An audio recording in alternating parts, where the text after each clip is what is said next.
Well, it's Sunday, day after the Baja 250 in San Felipe.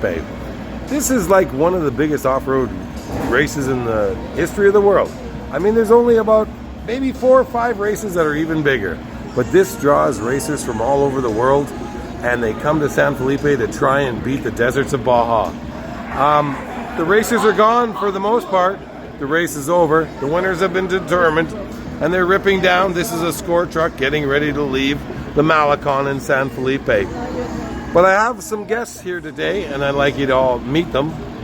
They're from Basura, Blanca Racing, and they came here to try and beat the Baja. And we're going to find out exactly how they did. You're going to have to excuse the lighting because they're not well lit. Well, actually, they are pretty well lit, but we're lit. You're lit. So tell me, what were you racing this weekend? Well, we were racing the Can-Am Maverick car. It was a pretty quick build. We worked on this car. It took us a month and a half to get it together, and we were barely able to get this car to where we felt comfortable running in this race. Okay, so I heard some stuff, like I heard rumors, that this car wasn't ready till when? We made it to the final deadline with 10 minutes to spare before the cutoff time to register. Okay, that's not what I heard. What I heard was you did not make the deadline, and you called in a favor. Somebody negotiated a favor for him. Thank you. I believe We had a favor negotiated for us, and we actually started 1 day late. So how many people in your team? Oh, there's a lot. You know what? It's hard to mention all the names. I don't want names, I want numbers. 16. 16 people. So you are the driver on record. Yes, sir. And you, Jake, are the mechanic.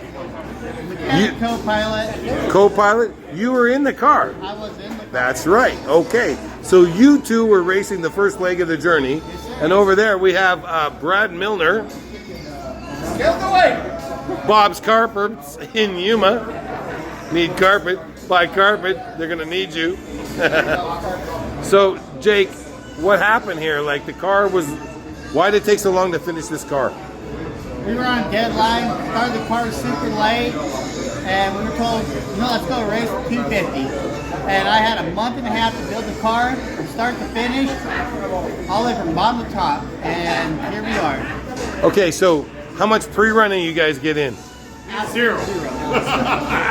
Zero pre-run. So you're here for the race. We were here for the race. All right. How many miles you get? 110 is what we were told.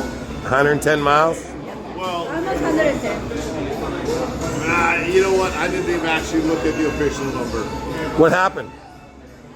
Well, We had a minor setback. The Baja 250 bit us again, and all I can say is this course is brutal. It took its toll on the car, and unfortunately the car didn't hold up to our expectations, so it left us upside down in a corner. So your car didn't finish on all 4 wheels? Well, we put it back on 4 wheels again, and it drove just fine. we drove it on a But trailer. How many times did that car roll? we lost count somewhere around 4 or 5. We were doing 74 miles an hour by the official speed. But you're both safe. Huh? You're both safe. We're both safe. You know Built a what? hell of a car. Car's on the trailer. You're going home. You're going to be back for the 500. Score runs a great program. Our seat belts, everything was inspected, and their expertise in knowing what needs to be done to a car before you're allowed to race is what kept us both alive. And we're both healthy, and We really got to thank the Evo Power Sports, Lone Star Racing. There's so many people that we have to thank, our family, friends, the amazing girlfriend, Dania, my kids, Dallas, Blake, family, everybody that's here to support us. We got to thank everybody. And So- that's what keeps us here. it was a Keep coming family back. thing because you know what? We couldn't do it without their support. Fantastic. So what we're looking at here is a DNF. Well, not in our books. You know what we did? We succeeded. We gave it our We succeeded. Ribbons. And everything worked exactly the way we expected, but the lack of pre-running and a few glitches in the computer systems, our Garmin, I don't want to, our tracking system kept going down and left us in the dark a few times, and that's what led to a miscalculation on one of the corners. How long before that car is up and running again? We're going to be racing the next race, and you know what? What's that, 6 weeks? 6 weeks. Well, it's actually 6 weeks. 2 months from now, but we're going to want it done in 6 weeks so that we can get back and do some actual pre-running of the course so that we are not left in the dark and make sure all of our equipment works. Jake already looks tired. I'm beat. I'm ready. I'm already tired. Well, there you go, guys. That's Baja Racing, the Score 250. And that's just one team. That is not the story of every team. That's the story of one team. But there is a bunch of teams just like them. They busted up out in the desert and the Baja ate them up.